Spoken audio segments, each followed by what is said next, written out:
Selamat pagi adik-adik. Hari ini kita sambung pelajaran cerita Alkitab dalam 41, itu jangan memberi kesaksian palsu.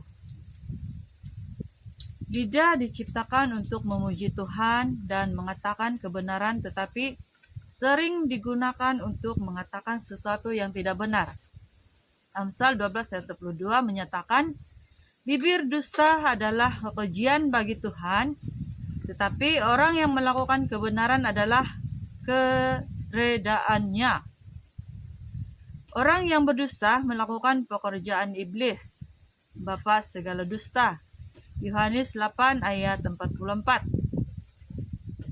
Yesus yang sendirinya adalah kebenaran mengajar kita, jika ya, katakan iya.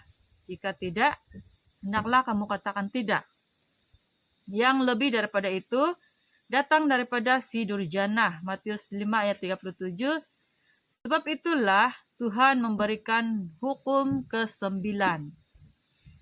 Gehazi hamba Nabi Elisa menggunakan nama tuannya untuk memperoleh harta bagi dirinya sendiri.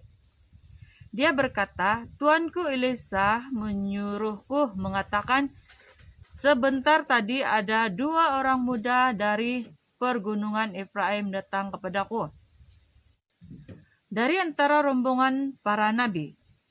Bolehkah kamu berikan kepada mereka setalentah perak dan 2 potong pakaian?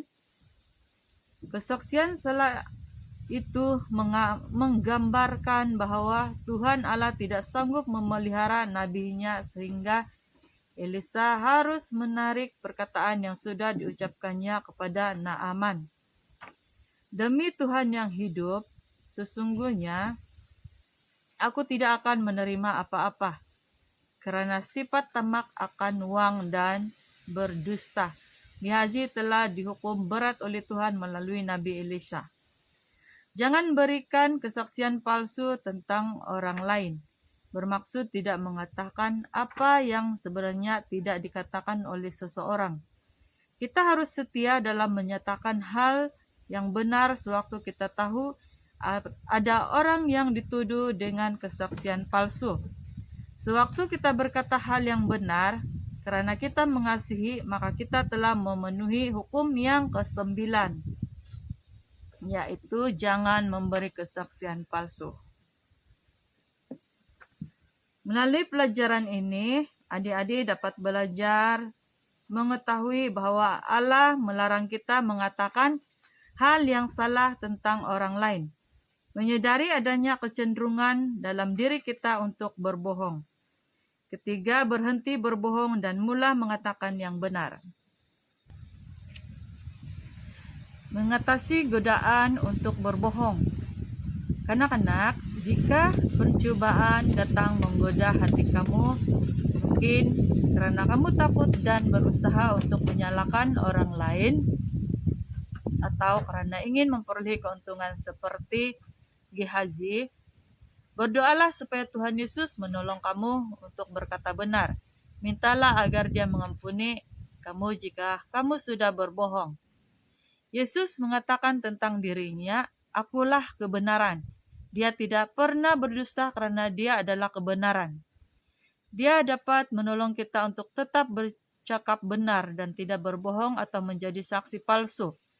Siapa yang mengasihi Tuhan Yesus juga akan mengasihi hal-hal yang benar dan tidak mau berbohong lagi. Kamu boleh melakukannya mulai hari ini. Hal ini memerlukan latihan yang berulang-ulang. Jika kamu terdorong untuk berbohong, Roh Kudus akan mengingatkan kamu. Taatilah Dia, dan jika kamu berbohong lagi, akuilah hal ini di hadapan Yesus sampai kuasa dusta dikalahkan. Berbohong membuat hati kita terbelenggu. Mengakui dosa pada Tuhan membuat hati kita ringan dan bebas. Oke, ayat hafalan hari ini yaitu dalam Keluaran 20 ayat 16. Jangan memberi kesaksian palsu terhadap sesamamu. Oke, terima kasih.